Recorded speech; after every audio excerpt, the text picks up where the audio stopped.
Hi, everybody. This is John McEntee with the Patterson Education Association. I am joined by all of our officers except Ryan. Ryan is doing some union business from afar right now to help with the situation. But I'm joined by First Vice President Charles Ferrer, Recording Secretary Joy Spinelli, Second Vice President Lucretia Hodge, our Treasurer Mary Chowhan, and our Third Vice President Gino Tortorello. Okay, so we are doing this Zoom call here. We're recording it live, and then we will send it out to you through all of our platforms later this evening. But I thought it was really important at the 11th hour here to do this, to do a couple things. First, to put some of your minds at ease.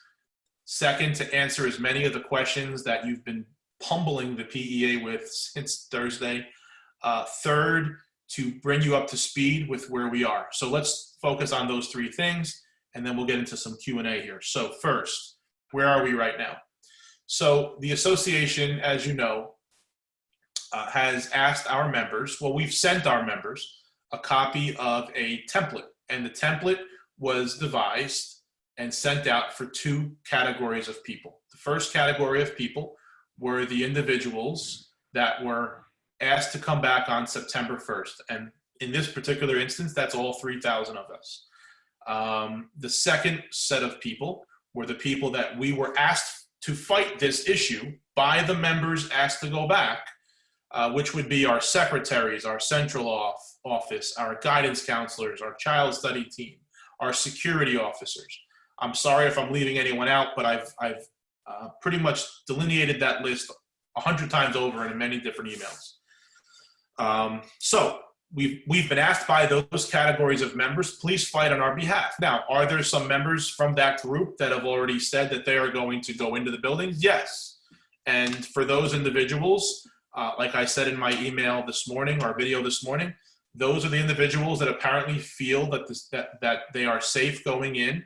The safety standards by their standards or by whatever they're viewing are up to their speed, and they're going in. And that is what it is, and we knew that that was going to be the case because you can't get a family of four to agree on a dinner at a restaurant, let alone 3,000 people to do the same thing all at once.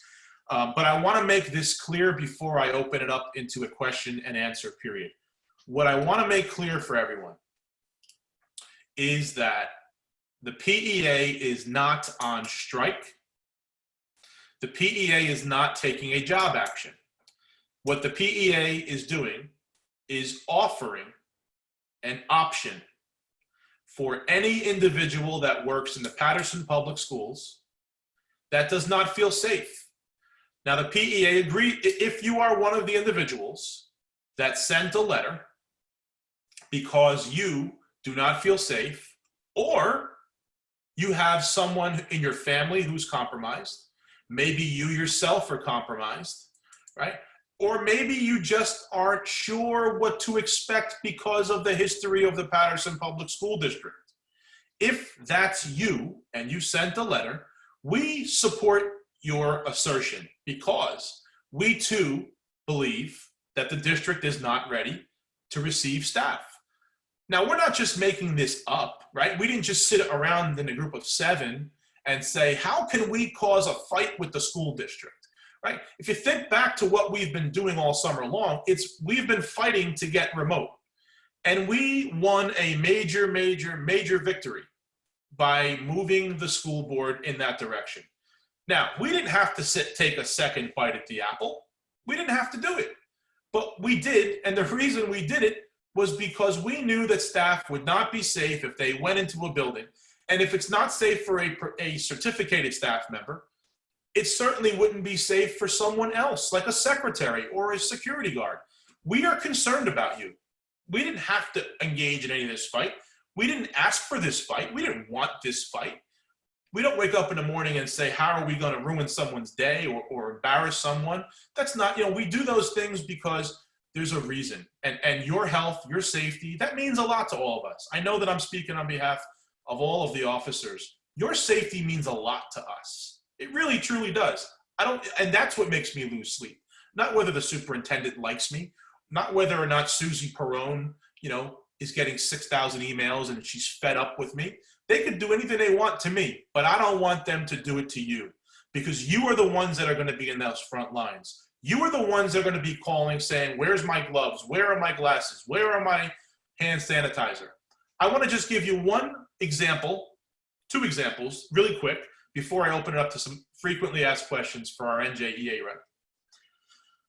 Just this week alone, just this week, I had a school building contact me and say to me, I've been working in this school building and I was promised that there'd be sanitizer in a specific spot. I was promised that there would be all these different things, and they weren't there. They weren't there. So, Lucretia, you're here twice. So in any event, we saw pictures and proof that it wasn't there. Now, if there were 3,000 people, think about this. If there were 3,000 people in the schools and this was happening in all your buildings, you potentially now are touching places, what do they call it? Touch points, right? That aren't cleaned. They're not cleaned. And you can't be expected to bring in your own sanitizer. You can't be expected to have a mask new and fresh and clean every single day. And we're not here to talk about what is your professional responsibility by the district to have masks or not. So I just want to preface all of this by saying that. And the second example is the thermometers. Now, I know that over the summer, new research has been evolving that thermometers are not the best. They're not always the best case to determine whether or not someone has the virus. But they turned around and said to us when they sent you all home on June 25th or what have you, that they had the wrong thermometer. So they've been fumbling the football the entire time. The entire time it's just been a fumble-rooski. And there's no doubt about it that there's going to be someone who catches the virus. It may not happen tomorrow. It may happen when there's someone there as a result of being directed. And that's going to be the most unfortunate part about this, because it was preventable. It was already stopped cold turkey by the board. And now here we are, right? Here we are. But with that said, I just want to tell you a personal story that happened to me over the weekend. And I think this is what kind of really opened my eyes to all of this, because I've been quarantined to the highest level of quarantines because I've been so concerned about some folks in my family catching this. But I was talking with a nurse in the hospital on Friday, and of course, I asked too many questions, and I asked a lot of questions of the nurses, just trying to figure out what was it like in the hospital? What was this wing like? And, you know, it was a middle-aged nurse, and she stopped what she was doing, and she said, I'm so happy you asked, because no one has really asked us as a hospital, what is this like? And she said, I cannot explain it to you. We didn't have enough masks. We didn't have enough PPE. The entire wing was catching it. The doctors, the nurses, whoever comes in to service, you know, to change the beds and do different things. And she said, while we weren't at the point of being completely overtaken, she said things were so bad in New York City that a lot of the moms and dads were purposely coming to New Jersey to have babies in New Jersey, because in New York City, the dad or the mom or what have you could not be present for the birth, but in New Jersey they could. So all of these cases from New York City were coming into New Jersey's hospitals, and it was making it even more of a crazy scenario. And it was going now across state lines. The point of why I'm telling you this is because what the nurse said to me before she walked out was just so telling. It was chilling. She said, we as a staff never want to get to that point again. Never want to get to that point again.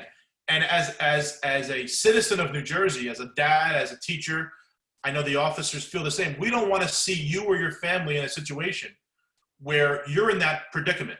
And I know that a day's pay is important to everyone. I started this video off by saying we are not asking you to take a sick day. We are not doing all that. And that's kind of guiding into, I think, a good point here for transition to some frequently asked questions. So Sasha Wolf, I'm sorry I didn't introduce you earlier.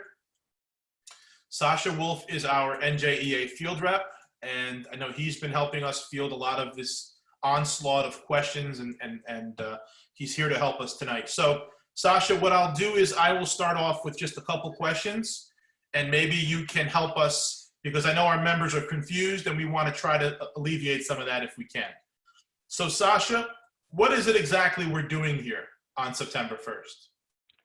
So for those employees who feel that it is unsafe to be at work, they are invoking their right under Article 25 of the contract, which says in a nutshell that employees aren't going to be required to perform unsafe or hazardous tasks or work in those type of conditions. And based on the research and the discussions that PEA's had with the district, we feel, based on CDC and New Jersey Department of Health, PIOSH, OSHA guidelines, that these are not safe working conditions. Now, again, it's going to be every individual's decision on whether they feel comfortable doing that. We can only provide the data. But for those employees that don't feel it's safe, they are invoking that right for only themselves under the contract. Okay. Sasha, this is a question that came in, and I get it quite often. Why is the PEA's message so unclear about what it is we're asking? In other words, Sasha, and I hate to use the S word, but I'll do it because we're not doing it. Some people have said, wouldn't it just be easier to say the PEA is calling a strike or the PEA is engaging in a job action? Why are we doing it this route versus just saying there's a carte blanche widespread job action, Sasha? Because we are because you've already negotiated language to cover this, right? If, for example, a local has a strike with a district, it's a breakdown in contract negotiations, right? It happened in Jersey City, happened in Franklin Lakes. You couldn't reach a deal. And sometimes in the public and private sector, that's when unions go on strike. It is illegal to strike in New Jersey, as we know. Doesn't mean that strikes don't happen, but it is illegal to strike. It is not illegal, though, for employees to refuse to work in unsafe conditions. And that is why if employees feel that way, we are giving them the tools to invoke their rights under Article 25 of the contract. Okay, so Sasha, that leads me to the next question, which deals with the governor's executive order. So it's been the PEA's contention that we believe that the superintendent and the district have been in violation in two different executive orders. At least one that I'm aware of that deals with social distancing. Can you talk a little bit about why we believe the social distancing executive order is not the way it should be with the district right now, the way they have it situated for September 1st? So, based on my understanding, obviously everyone has to remain 6 feet apart. And so even though you're going to have staff in the buildings, ostensibly on tomorrow, September 1st, everyone has to be 6 feet apart. From the information that we've been receiving from employees who are in some of the buildings over the summer, that hasn't been maintained or enforced. And we have been told by employees and from the district that it's a matter of personal responsibility. They're not going to be really enforcing those things, which is very disturbing because they're required by law to do that. So Sasha, let's talk about that quote there. It's a matter of personal responsibility. You were on the call. The officers were there with me on, I believe it was now July 21st. We spent about 2 hours and 45 minutes with the district. And one of the things that we talked about, the superintendent talked about, was that she believed that when we challenged the one mask for every 3 months, she talked a lot about it was a matter of the employees' personal responsibility to suit themselves with the necessary personal protective equipment. Sasha, is it the district's responsibility or is it the employee's responsibility to furnish themselves with the PPE to work? We don't ask firemen to show up with their own hose or their own fire engine. Am I getting this wrong, Sash? No, you're absolutely correct, John. It is the district's obligation under the law to provide employees with a safe working environment. In normal times, that means, stairs that don't slip, using safe chemicals, having other precautions. And that's no different during COVID. Providing adequate PPE, ventilation, they have a legal obligation to do that. They have an obligation under the contract to provide a safe, as well as under New Jersey state laws, PIOSH and OSHA laws, for occupational safety and health. Okay, so I think we're all on the same page with that one there. Now, we're talking about September 1st. So, I'm trying to get through a lot of emails, and I apologize if the number is 100 less, or maybe it's 500 more, and I haven't seen them yet. But I am trying to get to them all so I can put them all into a spreadsheet. But we know that there are at least 1,000, right, based upon the unopened emails I have left with the attachments and the 400 and some odd emails that were there. There's at least 1,000. So that means that 2/3 of our staff, Sasha, felt that either A, this was worth, that the juice wasn't worth the squeeze, as they say, right? Or whatever the old saying is.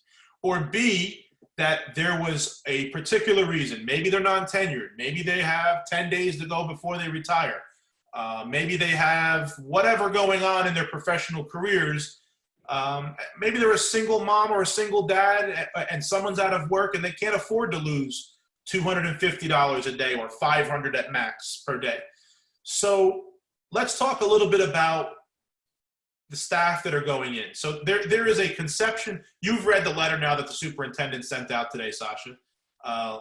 Most of the officers here I've even either spoken to about or have forwarded to at one point today, just because things have been so nuts. But there is this conception that the superintendent is trying to portray, that the PEA is trying to force people into the schools. So as the president, I just want to tell you that I don't ever recall saying that there was a mandate. Now, have we tried to encourage you to send the letters? Absolutely. Because if you're one of the people that feel unsafe, don't wait. Because if you don't send it and you don't show up, we're not going to be able to protect you, right? So let me say that again. If you don't send the letter, hence the reason why we're encouraging you to send it if you're sending it, and you just don't show up, they might take the position that you're abandoning this position, which is the problem, right? But there's never been anything that I can recall that I've said, I don't recall, that if you don't do this, this is going to happen. There is no action that the PEA is taking against our members. We understand that we can't please everyone, but we do understand that this has to be an option for some people who are compromised. Sasha, can you talk a little bit about that positioning of the superintendent in the letter and what she's trying to do?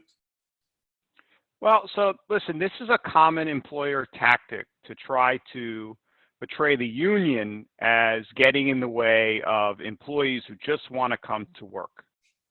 And if that were the case, we wouldn't have a union, okay?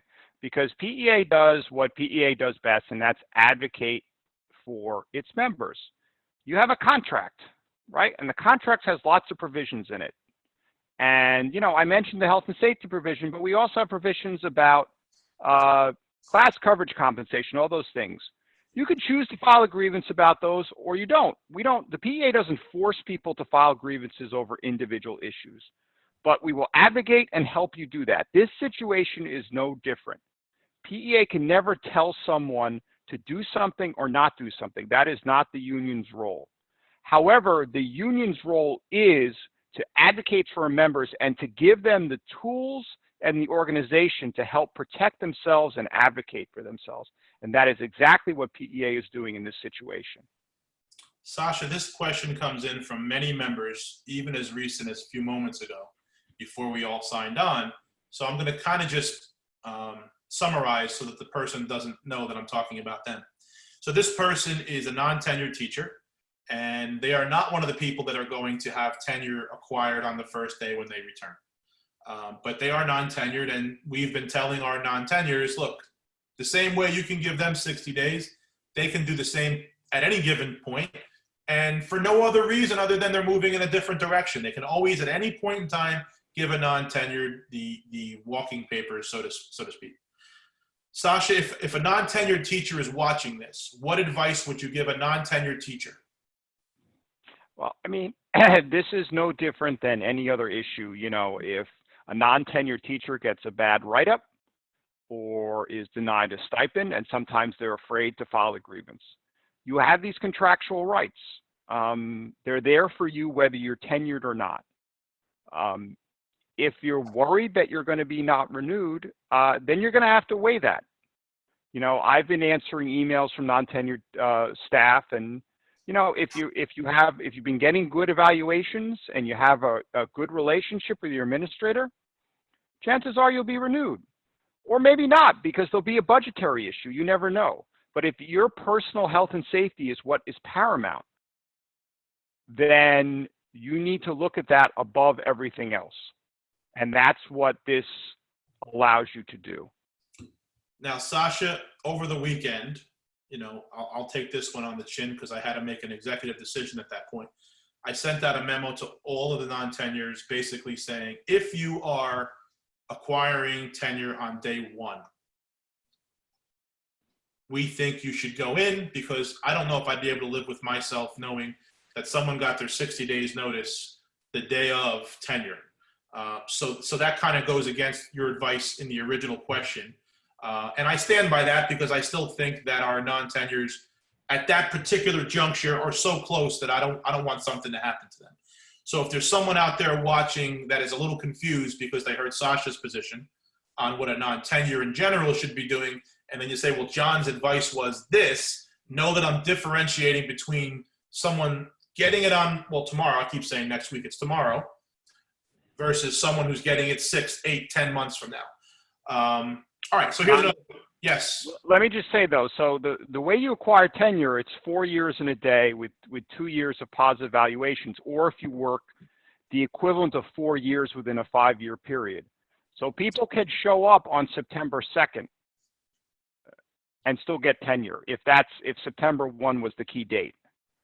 Okay, but the question becomes, can they terminate them on September 1 and then, you know, come September 2, that's it, right? How does that work, Sash? Well, I mean, listen, as you discussed just in the previous question, you know, if you're non-tenure, you can be terminated for any time. You know, we could obviously try and arbitrate it, you know, grieve it without just cause, but it doesn't necessarily grant you tenure. And again, that's something that you have to weigh. It depends whether that is important versus your own personal safety, whether that's paramount. And again, PEA is not telling you what to do. It's just giving you the tools if the health and safety issue is what is the priority in your mind. Okay, so let's talk about health benefits, because the question was asked of us earlier today. If I am docked a day's pay, does that mean they are going to strip me of my health benefits tomorrow? No, you are still an employee of the district and entitled to health benefits as per the contract. Okay, let me rephrase the question and ask it a different way. If the district is going to interpret this, as they have said in a letter to me today, that this is a union-endorsed job action or strike, because I think that's the words they used, or sick out, which this is not either, can they do it in that case? The only way they can deny someone health benefits is if they go on a leave, an unpaid leave without benefits, which happens to people if they exhaust their sick days, or they take an extended maternity leave, or they're going to move to bring tenure charges against you and they certify the charges, then they can take you off payroll. So those are the only ways they can remove you from health benefits and still be sort of an active employee. Okay.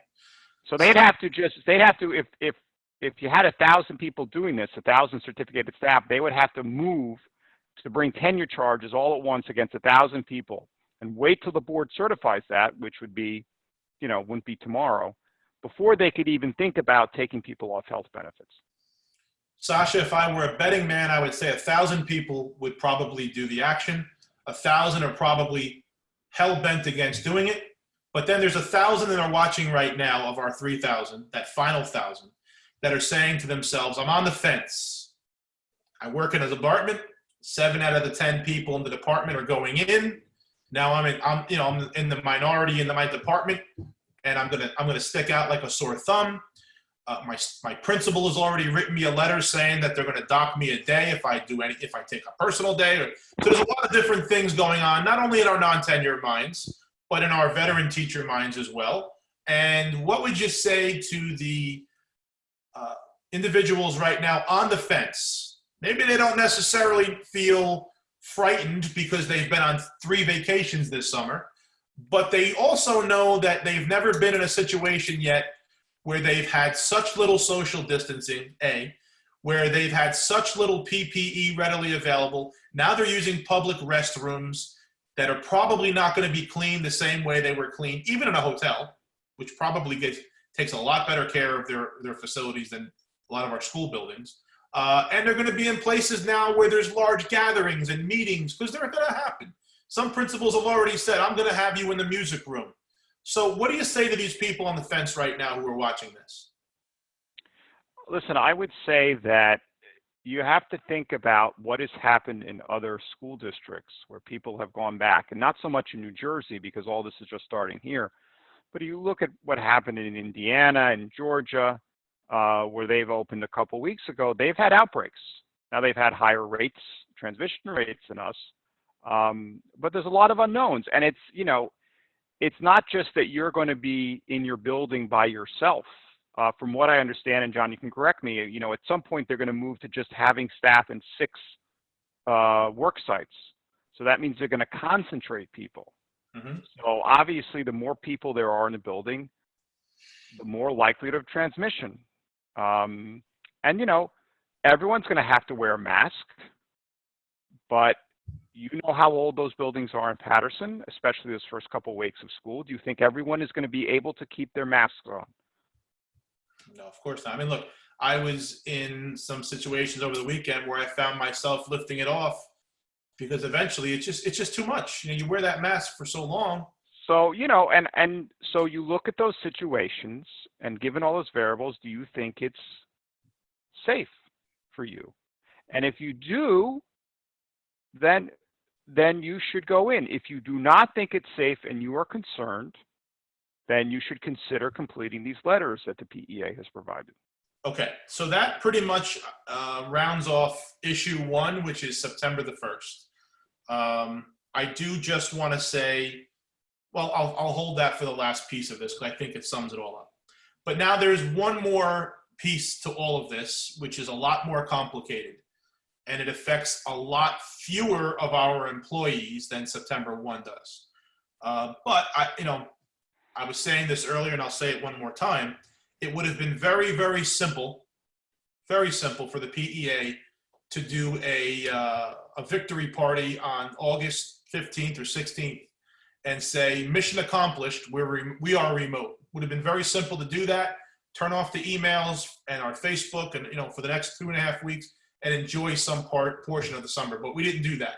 And the reason we didn't do that is because, Sasha, we knew that there were secretaries, guidance, child study teams, central office, security, facilities employees. And now we're hearing speech therapists as late as today are being included in that list. Sasha, this is a very complicated issue for these groups of employees because many of them, just like our educators, are paycheck to paycheck. And losing a day's pay could mean not paying the cable bill this month or not being able to afford their mortgage bill or their rent payment. So, and that's not just those individuals. The same goes for myself. Losing a day's pay is a car payment, right? So it's very difficult, Sasha, for the PEA to tell those employees, look, you've got to be out of work for 18 days. Not only is it difficult, it's unfair. But I will tell you that a lot of what we're doing on September 1st is for those employees because we want them to know that the full force of the union has their back. And there are some employees who have reached out to me and said, John, you're not doing enough for us. Well, I'm trying. Short of doing something illegal, which I would never do, right? I can only do with what I can do within the confines of what the law prescribes and what the contract prescribes. Now, do we put pressure on people? Of course. But Sasha, let's talk about those folks losing pay for 18 days, because I think that is the one issue I've been very unclear about in my responses, because I know we've been looking at it, but we talked about it as a group earlier. Can you just elaborate on that a little bit, please? Yeah, so John, obviously the impact is going to be more severe on those employees who are expected to be there on an almost daily basis. It's not just a one-time incident like teaching staff are going to have to undergo on September 1. So, you know, the question that I have gotten from John and others is, because there's such a big potential loss in pay, can't we go to court and get an injunction to stop the district from making us come in? And there's two reasons why this wouldn't work. Number one, when courts are weighing whether to award what's called interim relief, which is an injunction, basically is to stop someone from doing something, they're going to look as whether they have to do something now, or if can the problem be remedied later. And when it comes to economic damages like loss of pay, the court is going to side on it. Well, that can be dealt with in a grievance arbitration later. I don't have to make a decision now. And that's just the way the courts look at those kind of issues. The second thing is that, you know, your brothers and sisters in the Patterson Custodial Maintenance Association dealt with this issue in April, where, as you may recall, they were called to come back in early, and the union fought it. We tried to file an injunction to stop that, and we lost. And the court basically said that we're not going to get involved in that issue. You have to deal with it on your own. So we don't believe an injunction would be successful. So we're left with the issue is, you know, okay, PEA, you file a grievance, that takes time to go to arbitration, right? You know, I think our first scheduled arbitration is not till the end of September. That's a long time to go without pay. I don't have an easy answer for someone in that situation, John. They may decide that that's not something that they can afford personally, financially, and they're going to have to seek other options, either, you know, taking leave, or both under the contract or under state and federal laws to deal with their situation. And that's their option that they can do. So this is where I want to clarify the PEA's position on this. And Lucretia, Charles, Joy, Ryan, Mary, please feel free to chime in if I didn't summarize it the way we've already talked about it. So we understand that those employees should not go 2.5 weeks without being paid. And we're not asking those employees to take that action. What the second letter, so when we sent out those two letters, one was specifically for you, the guidance, and all those people we just listed. If for some reason you choose to fill one out, you would have to do so under the pretense that you realize they're going to dock you for 18 days. Because I believe they're keeping you there till September 18th or 19th. But we're not recommending that. That's not what we're recommending. It's an option for you if you are completely out of options. Maybe you are someone that did a ADA request and they denied you. You're all out of leave, you can't take another leave and don't know what to do, and you're compromised. You're immunocompromised, or there's someone in your household. Well, you have this option. Now, you're going to probably take it really hard on the chin until we can grieve the whole, you know, kit and caboodle and hopefully be sustained and win. But that's not our first option for those folks. So, you know, I've probably been could have done a lot better job clarifying that. It's just been so difficult with all the emails and things going on. So that's why I want to clarify that now for people who are in that category of employee. If you can't go without pay and you're compromised and you have no other alternative, our letter is there so that you can exercise your rights under Article 25:1 as an option to do. All right, so let's talk about now, Sasha, fast forwarding this, right? And Mary did submit a question. I want to make sure I ask this too. We're getting a lot of questions about should they inform their principal if they're not going into school on 9/1. Sasha, if you don't mind me taking this one, I have sent out to members that as a professional courtesy to another union brother or sister, which we would hope support us, our principals and supervisors, right, and the like, that you just send them a professional courtesy, because you know what? You're going to be available for work. And maybe I should also touch on that as well. So I'm really not yet done, Sasha. Don't go anywhere. You're going to be available for work tomorrow. Everybody, this is not a vacation.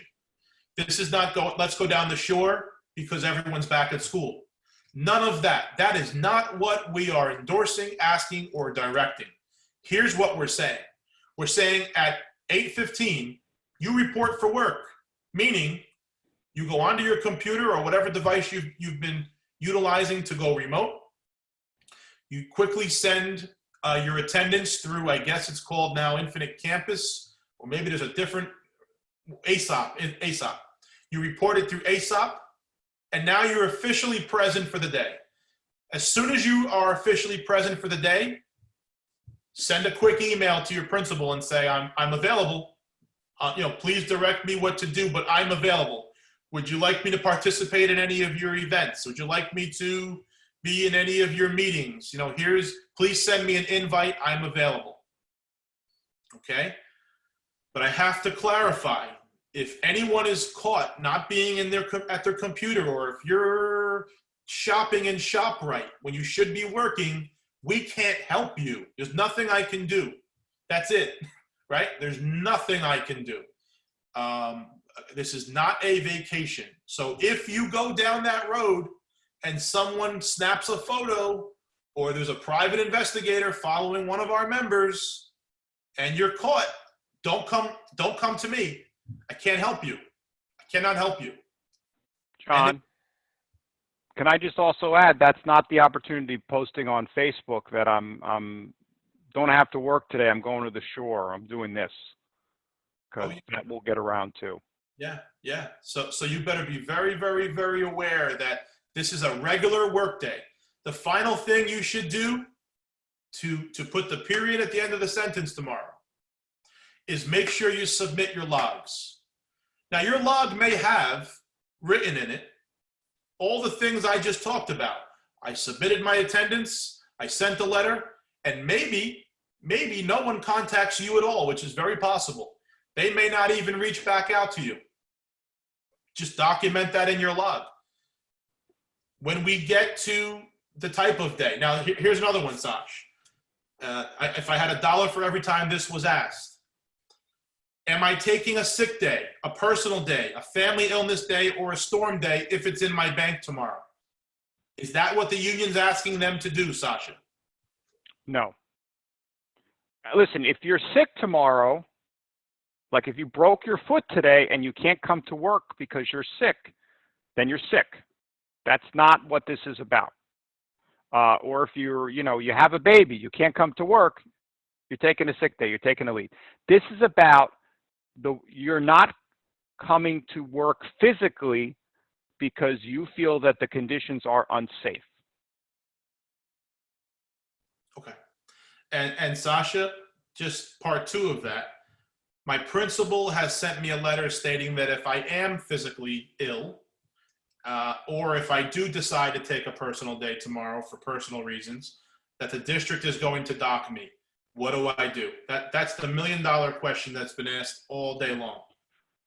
Okay, so you have a right to use a sick day if you are sick. So the example, tonight you're going out, you break your foot, you sprain your ankle, you're in a cast, and you want to use a sick day, and they're going to deny it. PEA and NJA will fight it on your behalf. Technically, you have the right under the contract to use a personal day, and you guys can correct me if I'm wrong. There are no restrictions under that. Correct.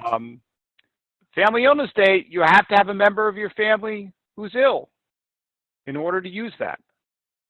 All those options are available to you if the underlying reason fits what you're taking the day for. This doesn't have to do with that.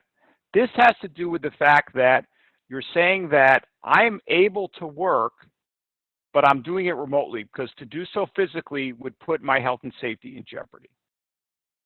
Now, just as John intimated, the district may not believe that, and they probably will dock you. And we are going to, PEA will file a grievance, and we're going to have to deal with that, and we will challenge that. But you have to make sure you do it correctly. Okay.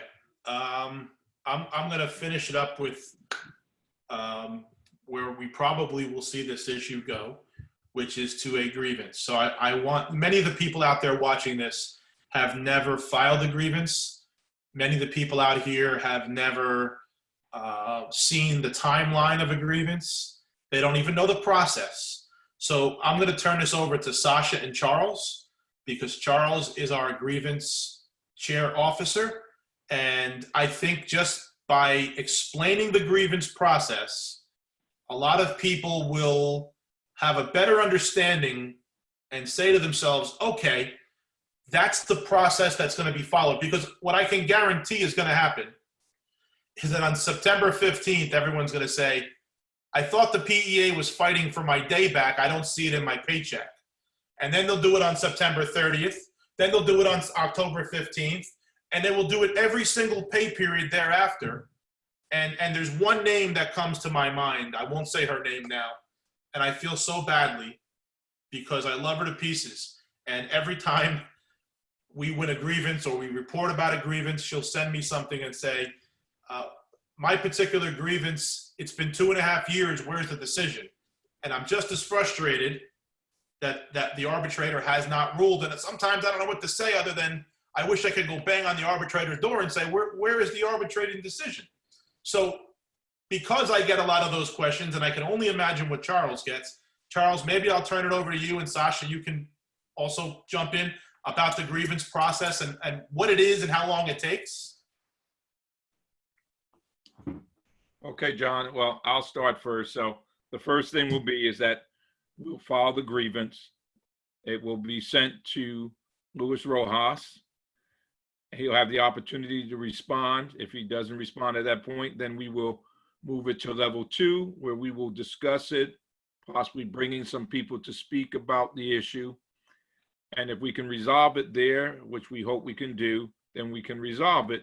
We'll draw up a settlement agreement and move it forward. If that's not the case, then we move it to arbitration. Once we move to arbitration, it's a process. We have opening arguments. We bring in witnesses. We present, both sides present a case. After we both close on our case, then both sides have to present briefs to the arbitrator. That's probably a 30-day process. Then the arbitrator will review both briefs, write his decision, and give us an answer. And sometimes it would be nice to believe that that can all turn around in about 60 days, but that would be a good thing. So Sasha, I'll let you jump in at this point. Yeah, I mean, everything Charles said is true. Now, obviously, this case, the PEA has control about arbitrations. We schedule arbitrations every month, so we wouldn't necessarily have to wait until January to schedule this case. We could do it at the first available date. This case probably would take multiple days of hearing because we have so many people involved, though, and would take a certain amount more preparation than would be normally because, we're potentially dealing with like about 1,000 employees. And the way this would be framed, it would be what's called a discipline grievance. We would be making the argument that the district disciplined people for not coming in, i.e. they docked their pay without just cause, which is a violation of the contract. And we would make the district prove for every single person that they didn't have cause or that they had cause to discipline that person. That would probably drive the district nuts. But that's how we'd have to do it because remember, each individual is requesting to work virtually based on what they perceive to be as unsafe working conditions. But other than that, what Charles describes is the process for grievance arbitration.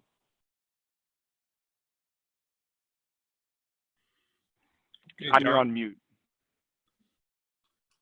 Sorry. Sasha, I know that there's someone who's going to watch this video and they're going to go right to Article 3. They're going to look at the grievance outline and they're going to say, oh, well, it looks like here that once you submit briefs and the case is over, that the arbitrator has to rule, correct me if I'm wrong, in 60 days or 90 days? And it's Something like that. And it's been 7 months, Sasha, John, Charles, everyone. Where's my money? Because I get a lot of that. Sasha, why do arbitrators take so long to issue decisions? So, an arbitrator that comes to Patterson and hears a case tomorrow may go to Parsippany to hear another teacher case, and then that night go to a fact finding in another district, and then do an interest arbitration the next day for a police or fire unit. And so they end up working, and then they need to schedule time to write their opinions. And because we have some good arbitrators on our panel, they are very, very busy. And so they end up sometimes taking on more jobs than they can do in a normal amount of time. So that affects the time it takes for them to write opinions. I wish there was a magic wand we can wave to make them hurry up. The only remedy we have is to say we don't want your services any longer, which PEA has done from time to time to remove them from the panel. But for now, the arbitrators we have them until at least June. So we have to try to work with them what we can to try to get the decisions as quick as possible. All right, so let's summarize here the things we've been talking about. As it relates to September 1, this is not a strike. As it relates to September 1, we are not telling you that it's a directive from the PEA that you have to go in. As it relates to September 1, if you feel unsafe, you have the option via the letter that we provided to folks to fill out and say that you're invoking Article 25:1, and that's whether you're immune compromised, that's whether you've got reason to believe that if you catch it, you could become even worse, right? Or if you just feel as if from being maybe in the building already, or through people who've sent you pictures. I mean, I saw a picture of a 12 by 12 inch glass that they think is going to stop COVID on the secretary's desk at school number 7 or 8, wherever it was. But maybe that's why you sent your letter. But if you sent a letter, understand that you're going to be docked, right? That's just the way this is. And the difference between what that letter suggests and going on a strike is that in a strike, you're not getting your money back. You're not getting your money back. And you may not get it here back either. So let's be crystal clear about that. But at least you got a fighting chance of getting it back now, because we believe that the district is in violation of Article 25:1 for all the reasons we've talked about here, and probably a lot more that we will never get to because you would never listen that long, for the people who like to hear this in bullet points. Okay, so the last piece of all this here is as it relates to the second half of the conversation. If you're a guidance counselor or you're a nurse or you're whomever is in that category of folks going in, you're going to have to make that same decision about your personal safety as well. We are not asking you to go 18 days without being paid. So I hope that you do get to this portion of the video, because if you don't listen the whole time, you're going to say that I didn't make a position or the PEA didn't take a position on this. So we are not asking you to stay out that long. You're going to be in our prayers in the building because we know that they're not safe. And there are other options in terms of leaves that you can take that Sasha talked about as well. We are doing everything we can within our power, within the law, to protect you. If anyone can think of anything that we haven't thought of, to try to protect those secretaries and nurses, I challenge you to send it to me, because I think we've pretty much uncovered every rock in the dirt to try to stop this. And I don't know if you want to say it's fortunate or unfortunate, right? I guess it's fortunate in the sense that 2/3 of our members are healthy and strong, and they feel that they're going to be able to do well if they catch this in these unsafe buildings. But it's unfortunate in the sense that, we have 2/3 of the membership that are doing something different than 1/3. And that's not really always a great thing.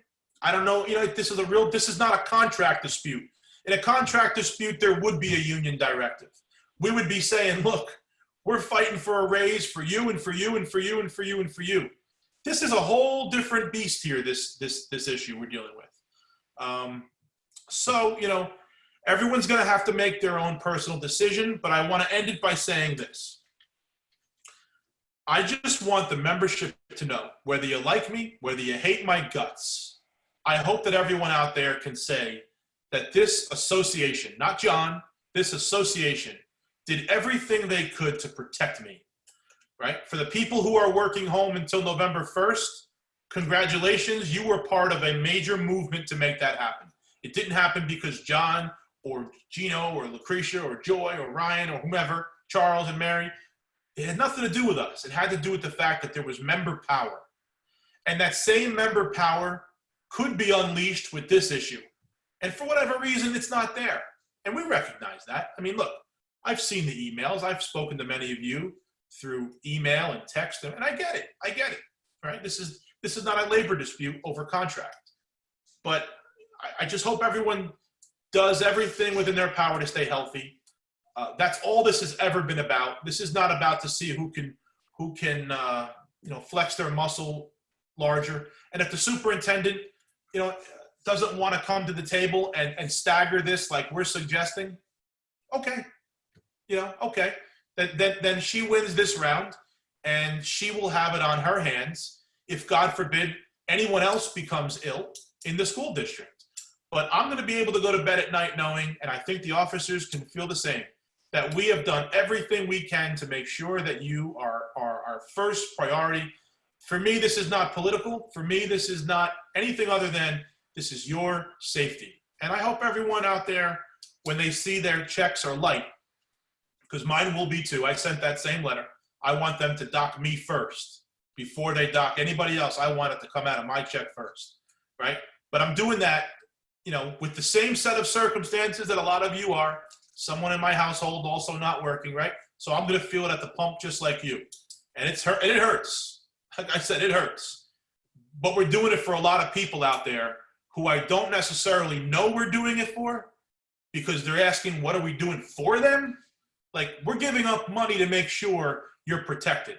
And I'm not going to ever hold a grudge against you for not sending a letter. That's your personal choice. But don't you dare send me a letter saying, I'm in that category. What have you done for me?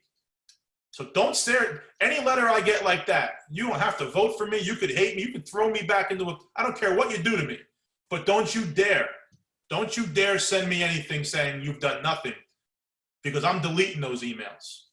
It's going right into the trash. I've done everything I can. And that's how I feel. You always will know how you stand with all 7 of us. So that's where we are. And I thank you. This is a long video. Sorry this couldn't be bullet pointed or written in shorthand. This, sometimes you have to send out a long one. So if this is too long, you hear my apologies up front. You don't have to tell me. I get it. It is what it is. And tomorrow, we're not backing down from tomorrow. The superintendent's not backing down.